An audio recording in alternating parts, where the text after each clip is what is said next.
Welcome to the Allison Knows podcast, everybody. Today, we are going to do a deep dive into something I know a lot of you are curious about, and that is the world of narcissism and psychopathy, and how we get caught up in these really intense, often very unhealthy trauma bonds. Yeah, it's fascinating, isn't it? It is. We have a really great mix of sources to unpack today. We're going to be looking at excerpts from Shahida Arabi's book, Breaking Trauma Bonds with Narcissists, for that clinical perspective. Yes. And then we're also going to be listening to a little snippet from intuitive counselor Susan Lynn's YouTube video. Yes, exactly. For a different angle. Have you ever felt stuck in a relationship that you knew wasn't good for you, but you couldn't break free? Right. Or maybe you've encountered someone who is just so manipulative, you start to question like your own reality. I think that's where Arabi's expertise really comes in, because she breaks down these personality types in a way that is both insightful and, dare I say, a little bit validating. Right. And she doesn't just throw around labels like narcissist and psychopath. Right. She clearly defines them. Yes. And she even delves into the subtypes like grandiose versus vulnerable narcissist. Yeah. So think of the classic image of a narcissist. Okay. Someone arrogant, attention-seeking, always needing to be the center of attention. Yeah. That's your grandiose narcissist. Okay, so then what about the vulnerable narcissist? So think of someone who... Because I'm not sure I quite get that one. Yeah, so think of someone who might seem more introverted. Okay. Or even play the victim. Okay. They might be hypersensitive to criticism or hold grudges. Right. But underneath it all, they still crave that admiration and validation. Yes. You know, and so Arabi's book really does a great job of outlining those subtle differences. That makes so much sense. Yeah. And I remember she also talked about psychopathy. Right. Which I think can be even trickier to spot. Absolutely. And she differentiates between what are called primary psychopaths, which are who you often see portrayed as those charming manipulators. Right. And then secondary psychopaths who tend to be more impulsive and might even engage in criminal behavior. Got it. Now, it's crucial to remember, though, that these are clinical terms. Yeah. Not something that we should just be casually using to label people that we don't like. Exactly. And you know what really resonated with me was her point? That we all have some narcissistic traits. Absolutely. It's a spectrum, right? It's a spectrum we all want to be liked and admired to some extent. Right. It's the intensity of those traits and how they affect relationships that really matters. Okay, so how can we recognize these personality types in real life? Yeah. I mean, besides reading Arabi's book, of course. Well, are there any telltale signs? Well, she does provide some helpful examples in her book. Okay. A grandiose narcissist might constantly need praise. Okay. They might exaggerate their achievements or exploit others without any remorse. Right. They might have a sense of entitlement and lack of empathy that's pretty noticeable. And on the other hand, a vulnerable narcissist might constantly play the victim. Right. Be overly sensitive to any criticism and hold on to grudges forever. Exactly. And when it comes to psychopathy, Yes. you might notice a complete lack of empathy, a tendency to deceive and manipulate, and a blatant disregard for other people's rights. It's kind of chilling when you start to see these patterns. It can be. Yeah. And it's really important to remember that if you're truly concerned about someone's behavior, seeking professional guidance is always the best course of action. Yes. But understanding these patterns can definitely help you make healthier choices in your own relationships.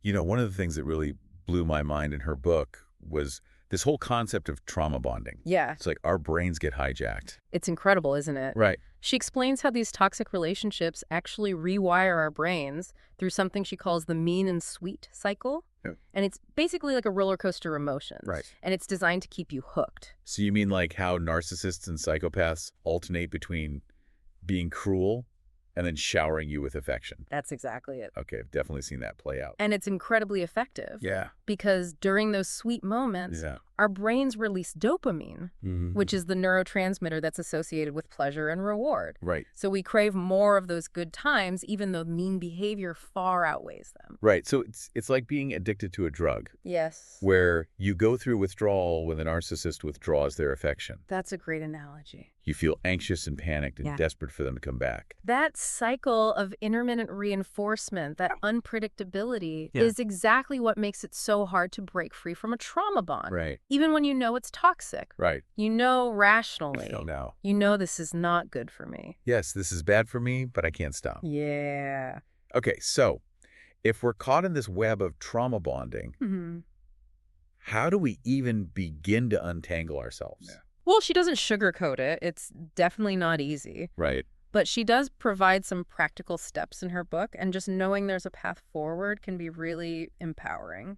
Okay, so like give me some hope here. Well, one of the first things she talks about is reframing negative self-talk. Okay. Trauma bonds often lead to intense self-blame and shame. Right. You start thinking it's your fault, that you weren't good enough.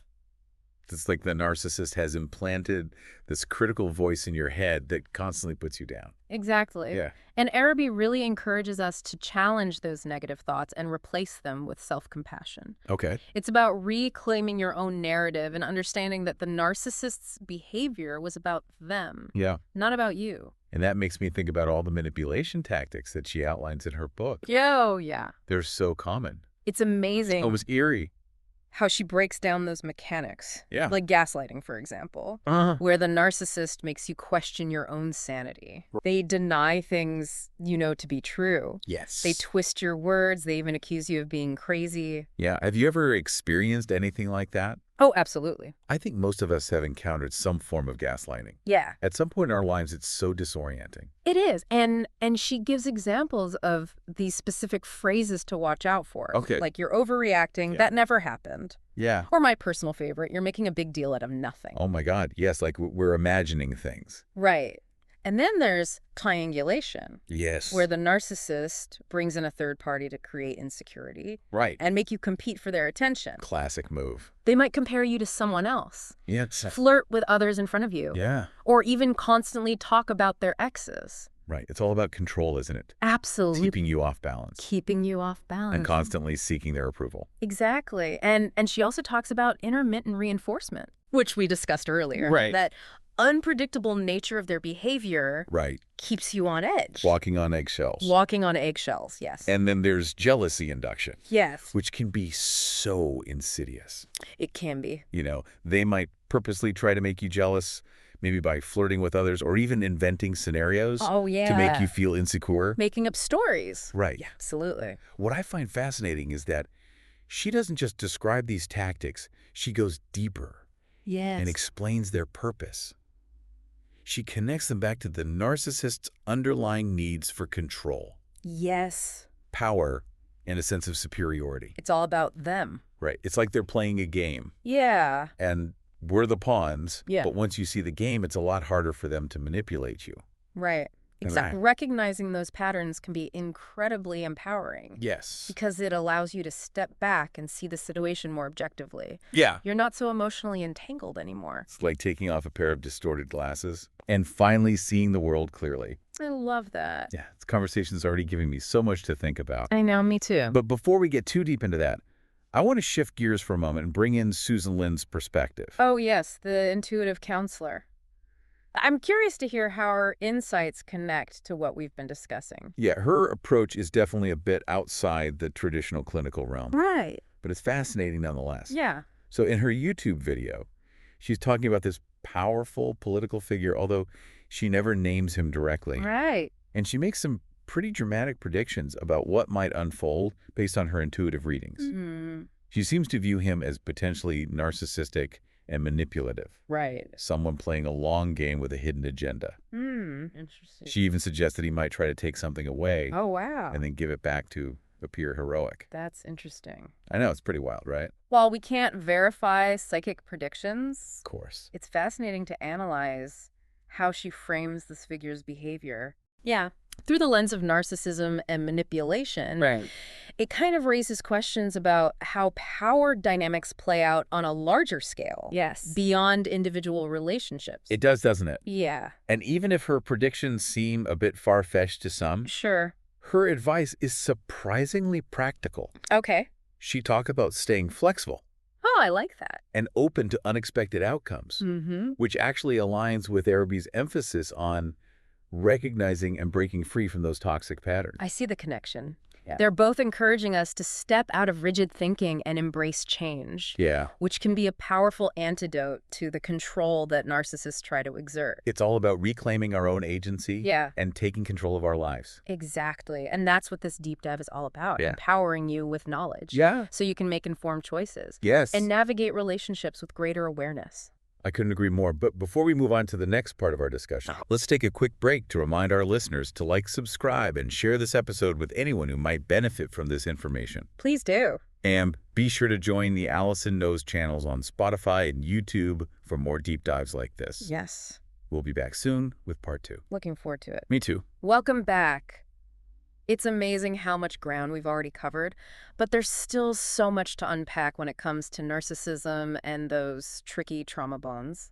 You're right. Last time we were talking about Susan Lynn's advice to stay flexible and open to unexpected outcomes, which really resonated with me. Like, even when we're dealing with difficult people, we still have the power to choose how we respond. That's such a crucial point, and it segues perfectly into Araby's advice on actually breaking free from those toxic bonds. Okay. She doesn't pretend it's easy, Right. but she gives some very actionable steps to start moving forward. Okay, I'm all ears. What's the first step? One of the most important things, and it might sound simple, but it's so hard to do when you're in it, is recognizing the manipulation tactics. Once you can name them, it's like a light bulb goes off. So you mean like being able to say, wait a minute, that's gaslighting. Exactly. Or he's trying to triangulate me with his ex, that kind of thing. Exactly. Araby provides all these examples in her book. Okay. Like those classic gaslighting phrases you hear all the time, you're overreacting, that never happened, or you're being too sensitive. Right. When you hear those, it's a huge red flag.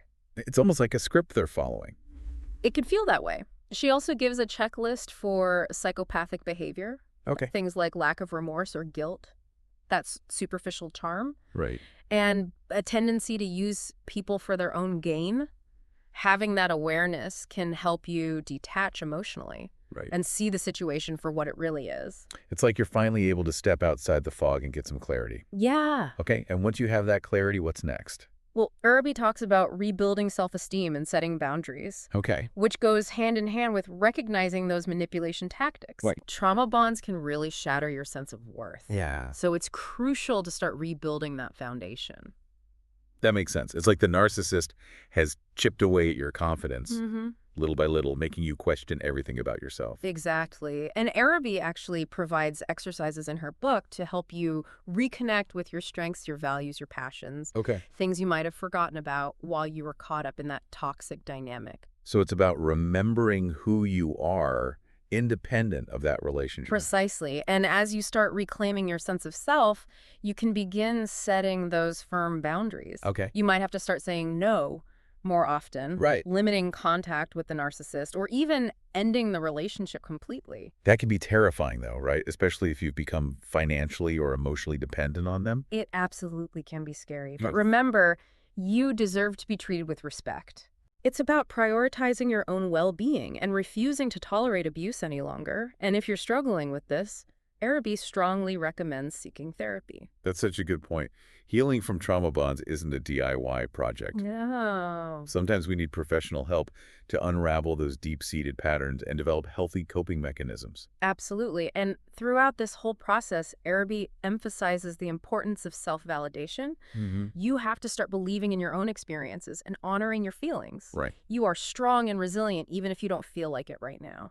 I love that it's like taking back your power. Yeah. It's about remembering that you are worthy of love and respect, regardless of what the narcissist might have made you believe. Exactly. And it's a beautiful thing to witness. You know, this whole conversation reminds me of something Susan Lynn said in her video. Okay. She talked about how challenging times, even those involving difficult people, can ultimately lead to positive growth. Oh, I remember that. Like that saying, diamonds are formed under pressure. Sometimes we need those difficult experiences to really push us to evolve and become stronger. Exactly. And it's not about minimizing the pain or the trauma. Right. It's about acknowledging that even in those dark moments, there's potential for transformation. Araby even poses this question. Okay. What if the very things that made you vulnerable to a narcissist are actually your strengths in disguise? Whoa, that's deep. What do you think she means by that? Well, think about it. Narcissists often prey on people who are empathetic, compassionate, and giving. Right. They exploit those qualities. But what if those same qualities, when directed towards yourself and healthy relationships, become your superpower? I see what you're saying. It's about reclaiming those beautiful parts of yourself. Yeah. And using them to build a life that's authentic and fulfilling. Precisely. And Lynn's question builds on this idea, what if even negative events can ultimately lead to positive growth? It's about finding meaning in our experiences and allowing them to shape us into wiser, more resilient individuals. It's a powerful shift in perspective, isn't it?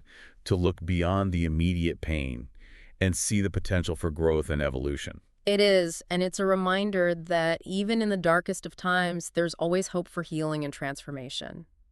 We just have to be willing to do the work. This whole conversation has been so illuminating. Yeah. I'm already feeling more empowered just by understanding these dynamics. Me too. But before we wrap things up, I wanted to shift gears one more time and talk about how this knowledge can help us navigate the world, especially in areas like politics where manipulation can be rampant. Oh, that's a great point. We were talking about how Lynn connected narcissism to a powerful political figure. Right. And whether or not her predictions come true, it's crucial to be aware of how these tactics play out on a larger scale.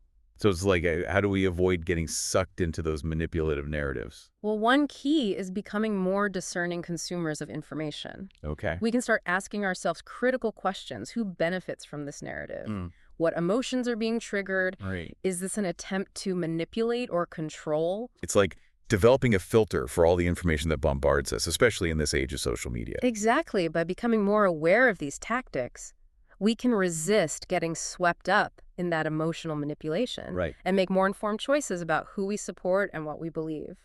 It's about taking back our power, Yeah. not allowing ourselves to be pawns in someone else's game. Absolutely. And that brings us back to the core of Arebi's work. Yes. Understanding trauma bonding and how it keeps people trapped in these cycles of abuse. It's crazy how those bonds can form. Even when someone's treating you terribly, you'd think you just run the other way. It seems illogical, right? It does. But that's the power of the trauma bond. It creates this intense dependence, both emotional and often financial. Right.